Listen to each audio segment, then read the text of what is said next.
Bonjour à tous et bienvenue dans cette nouvelle session de formation sur Odoo. Aujourd'hui, nous allons parler des transferts internes. D'abord, nous distinguons deux types de transferts internes. Là, il s'agit du transfert inter-entreprise et du transfert inter-entrepôt respectivement.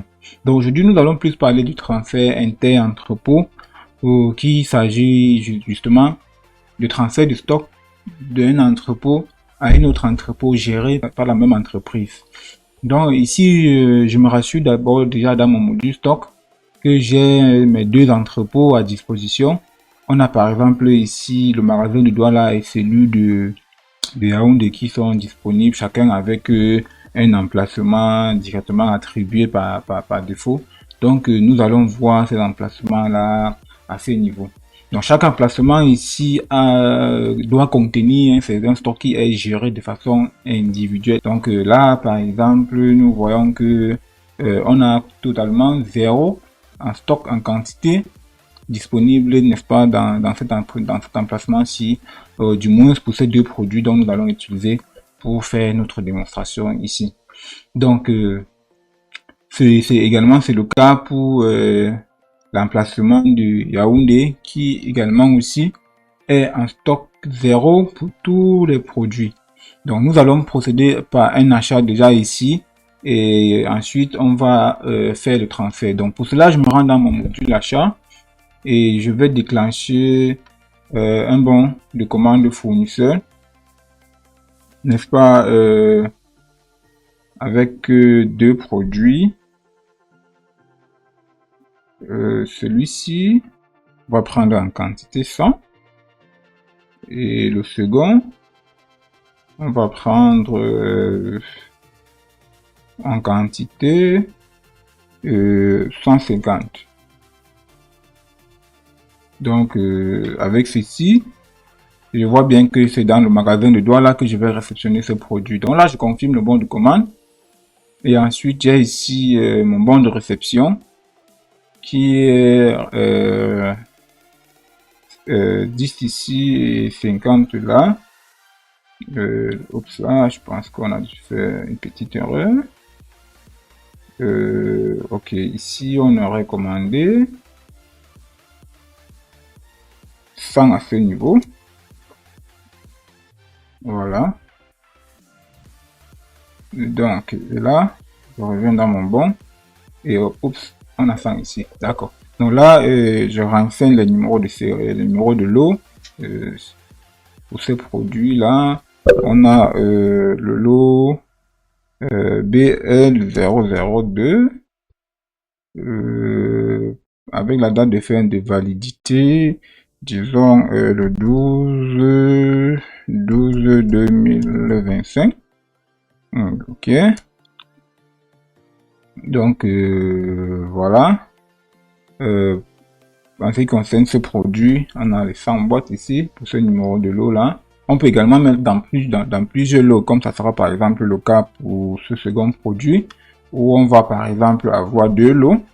Donc ici, j'aurai TZ par exemple 003 pour qui on aura 100 boîtes et comme date de péremption 12 08 27 par exemple. Ok. Et le second lot, on va lui mettre TZ bas 78 par exemple. La date de péremption, disons 05 20 26. Voilà. Et là, on aura 50. Donc pour ce qui est des numéros de lot, donc voilà, ça a été bien confirmé ici. Donc je valide. À ce niveau, on peut déjà jeter un coup d'œil.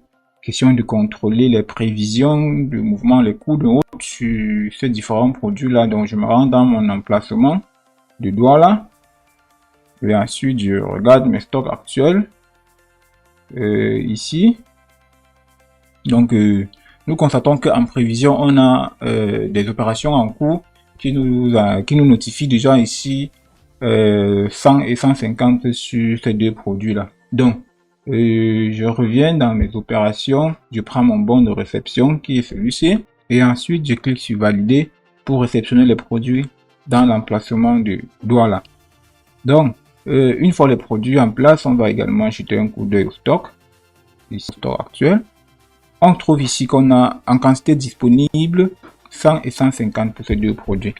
Donc, si on vérifie là, on va bien voir que les produits sont bien arrivés. Ok. Donc, là maintenant, on va procéder au transfert inter-entrepôt. Donc, pour ce faire, je me rends dans le module stock. Je viens dans transfert. Et ensuite, je vais créer un ordre de transfert pour mon contact agence de Yaoundé par exemple, et ensuite je choisis l'opération. Le type d'opération c'est le transfert interne au niveau du doigt là. L'emplacement d'origine c'est mon emplacement de stock local, et ensuite l'emplacement destinataire c'est l'emplacement de transit.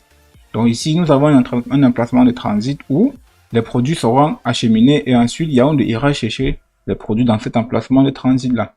Donc on va mettre ici. Là, on va choisir d'envoyer 50 au niveau de Yaoundé. Et ici, on va choisir d'envoyer également 25. Donc, voilà, mon bon de transfert étant préparé. Je sauve ici. Ensuite, je marque ça comme fait. Je vois bien que les quantités indiquées ici sont disponibles. Donc, je peux directement cliquer là, copier les quantités pour que ça m'affiche cela ici. Ensuite, je clique sur valider. Donc là, le bon de transfert a été initié pour Yaoundé. Ce qui fait que si je viens ici dans mon emplacement de stock, dans mon entrepôt de Yaoundé, et ensuite je prends stock actuel, je verrai ici que j'ai également en prévision, c'est-à-dire les quantités prévisionnées de ces deux produits dans mon emplacement de Yaoundé sont 50, mais c'est pas encore disponible parce que je dois entreprendre une opération de réception via le bon de livraison qui a été envoyé pour, n'est-ce pas, indiquer les quantités reçues dans mon emplacement. Donc, ce qui fait que je m'en vais par exemple dans mon tableau de bord ici. Et ensuite, moi, en tant que gestionnaire de l'agence de Yaoundé, je trouve que j'ai un bon de transfert à traiter ici.